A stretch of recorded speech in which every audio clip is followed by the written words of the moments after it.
while it's disappointing that a loss came for your team this afternoon, you must be tremendously proud of the effort across 45 minutes, including that overtime period.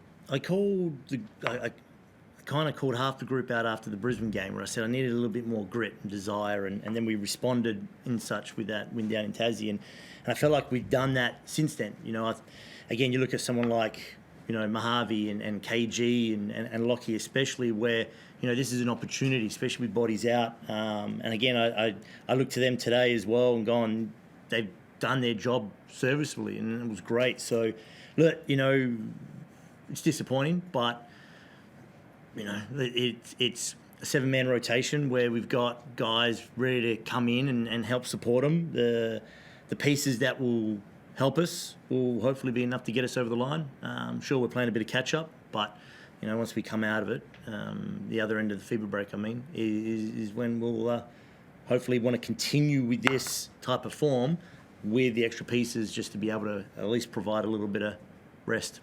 Having that combination of Mojave King and Jack McVeigh together, there must be something to look forward to after that FIBA break when you get a bit more time with this group, and what's ahead of you?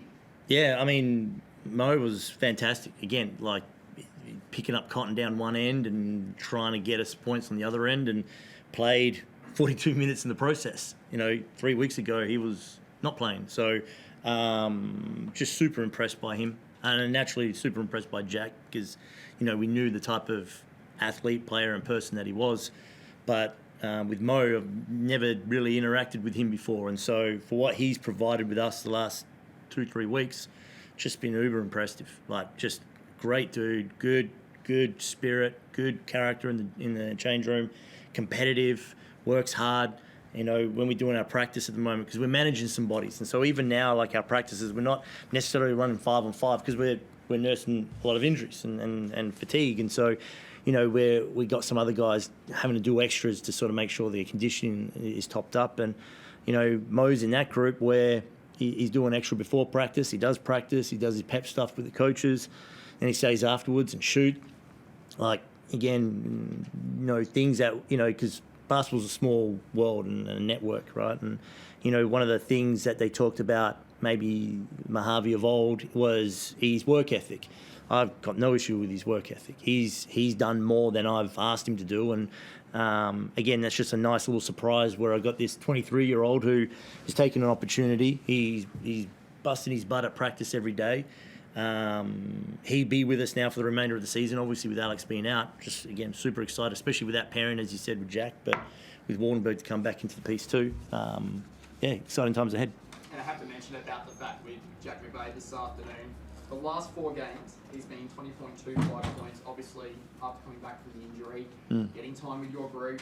You've had an average of 85 points as a team, so he's starting to score the ball more. And then he comes out and gets a career high this afternoon, 39, beating his previous 28 points against Adelaide and Tasmania, as well as against Melbourne United. What a phenomenal performance from Jack McVeigh this afternoon. Yeah, and we just need to give him some help. I mean, it was always designed around the idea that Wardenberg and Jack were, if we're putting up anywhere between 80 to 85 field goal attempts a game, you know, they're going to take the lion's share of that. You know, they're going to, you know, have at least like 35 combined, you know, with the field goal attempts. And so, you know, right now Jack's taken 25 of them, which is great, but we'll get him some more help. And I want him to not shy away, especially when Wardenberg's back.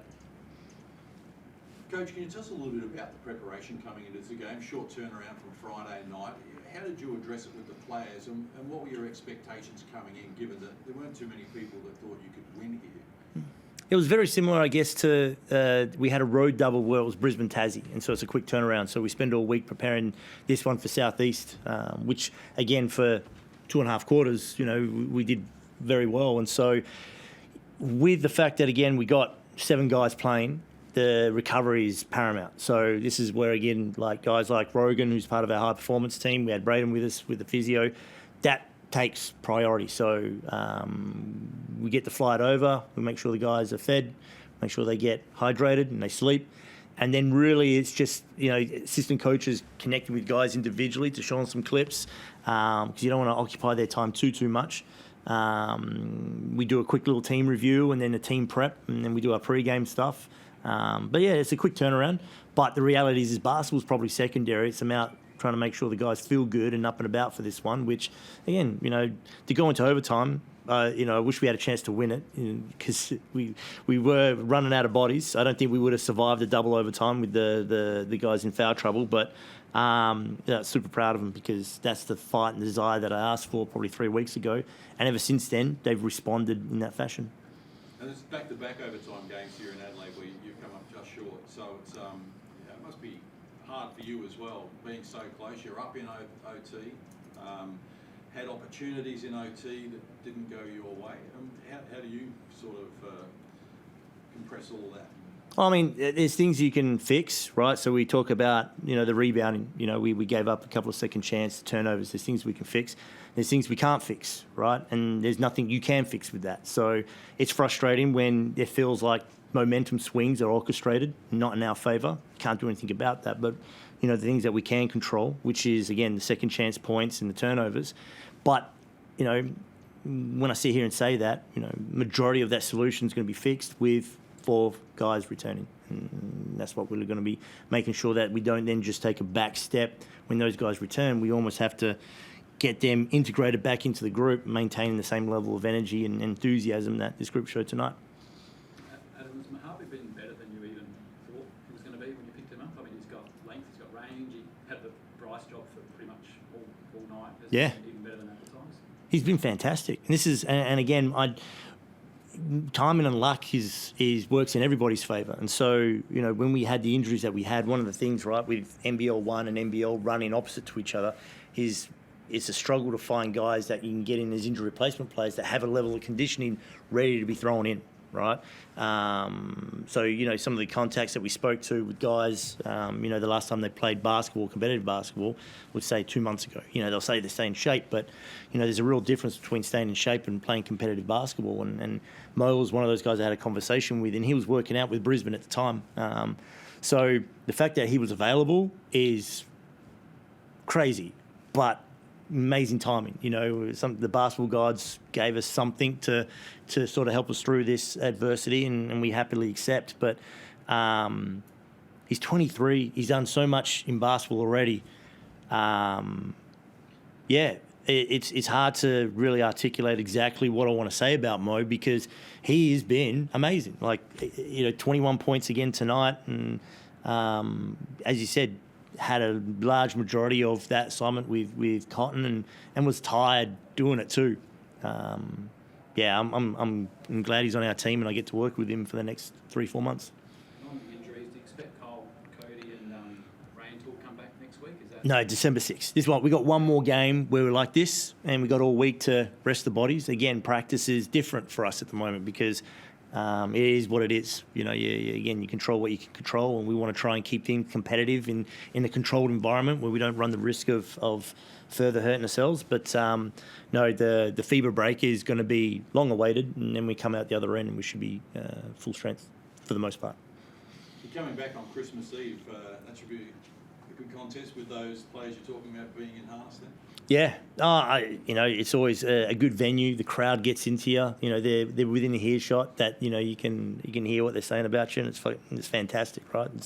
It's that competitive spirit. But again, things that we can change. There's going to be things that we can't change because that's the nature of it, right? We're sitting at the bottom of the ladder. We have to earn the respect from particular groups, right, to be able to feel like we're getting the benefits of that. Until we start stringing together some wins, there's not going to be much changing from that.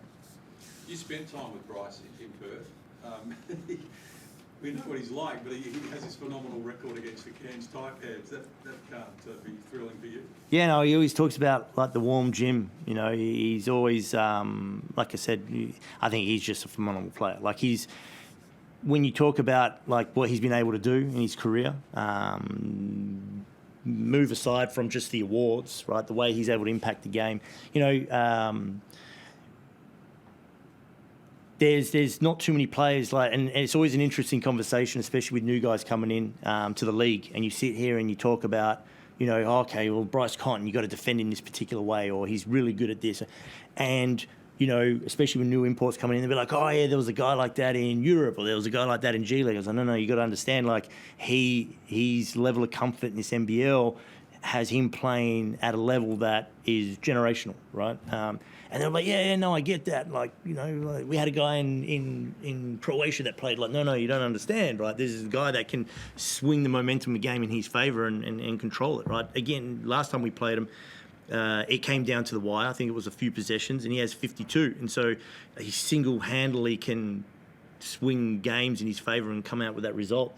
And then usually after the game, the new guys will come up and be like, oh, okay, yeah, I see what you're talking about, right? There's like 7 stages of like denial with that. Is first they understand that it's like, here's what it is. So it's frustrating, then it's anger, then it's disappointment, sadness. And at some point they turn around and come to acceptance that he's a generational player. So, no, like, and now he's an Australian. It's like,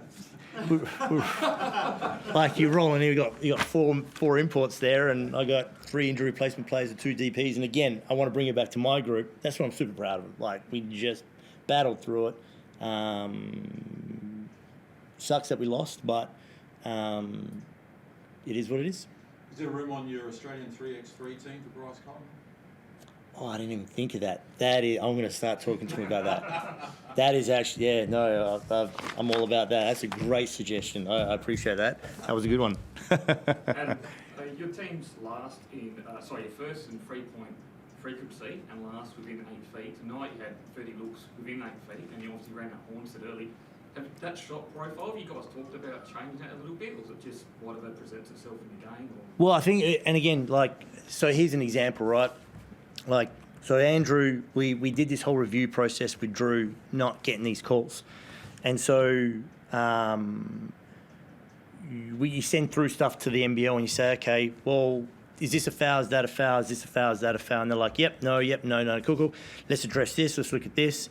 And then I come back and go, well, he has a reputation of being a flopper in Europe. And I say, well, I'm not talking about Europe. I'm talking about here, right? So now when he does get fouled, he doesn't get the call, because you've got the NBL and the referee saying that, well, he has a reputation as a flopper. So even when he does get fouled, he doesn't get it. So what's the suggestion is you say, well, just shoot the midi and shoot the 3, because you're not getting them, right? And when we drive and he's driving and he's getting fouled, nothing changes, and that is what it is. So, okay, well, we have to adjust and be like, well, just shoot it. Just shoot the 3, shoot the midi, because no matter what you do when you drive to the lane, are some of them flops? Yeah, sure. Most of them aren't now, and it gets to the point where there's physical contact and it's just a reputational call. Reputational calls happen everywhere, right? Some are positive and benefit. Some are, hey, this guy's a flopper, so every time he falls down, he will get a flop warning, whatever it may be. In Drew's case, they just don't respect him enough to send him to the foul line. It is what it is. So is that part of the reason why your turnover rates come down over the last month as well? Because you find, look, we just have to take these shots because we're not going to get the calls. 100%. So you rather come down and just come off an on ball and try and get clear enough to shoot it and give yourself a crack at it, because again, when you move that ball through, Mo King got fouled, right? So we sit here and go, okay, let's run a little bit of 5-out action, and it'll be no different when Wardenberg comes back. Wardenberg has an incredible knack of getting on the rim. Now here's a stat for you, and this won't get me in trouble because it's the NBL stats.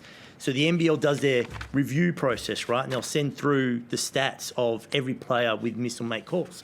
Last season, Sam Wardenberg had the biggest discrepancy for for and against in terms of correct calls, missed calls. We're not talking about calls for and against.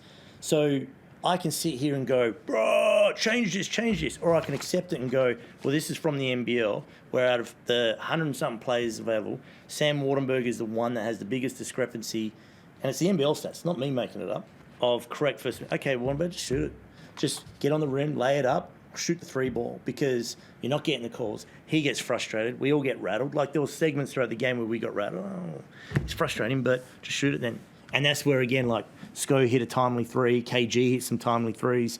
Momentum can swing, right? And every time we felt like we hit an appropriate 3, you know, Mike called a timeout. So that was good for us, because it was almost a point where I was going to burn my last timeout in the end of regulation. But what's the alternative, right? Turnover, because we're getting upset we're not getting the calls. Is what it is. I'll be very quick, Forde, because you've been sitting there for a while. But I just wanted to, in your words, how would you describe how you did this tonight? Because you're coming off, playing on Friday, travelling across the country. You're playing a team that's fresher than you and just added another import. You're playing 7 bodies, and 2 of them fell out and 2 of them are your imports that didn't have great nights. How would you sum up how you did that tonight and how you were so competitive? We got, like I said, like Marcus has got both his thumbs taped up. Sko gets acupuncture, more like he's a pincushion at this rate with groin and hips and calves and I can rattle off the list of all the little nagging injuries the guys got, but they got a big heart. They got a big heart, and this is where I enjoy coaching this group. It's easy, right, to roll up to practice and be like, oh, man, where's the motivation because we lost again and we're bottom of the ladder and so forth. But these guys care, and this is it, right? Like, it would have been easy enough to roll into Adelaide and be like, oh, let's just go through the motions, tick a box and get home. But they cared. They played hard. They gave everything they got. Now we'll fly back tomorrow and we'll train on Monday. And no one's late. Everybody is on time. Guys wear their uniforms. There's no little indiscretions of like, oh, you know, this import's upset, so, you know, he's going to roll up 5 minutes to video late, or this guy's upset and he doesn't want to train, or they, you know, small things, right? They stop wearing their uniform or whatever it may be. We don't have any of that. And so I'm kind of real lucky in the sense of here we are in the position we are on the ladder. We got return to play guys that are busting their ass. We got guys on the court that are busting their ass. We got injuries, but our heart's fine and they're big, and that's what we just keep asking to deliver every week. Thanks, Forde. Thanks. Beautiful.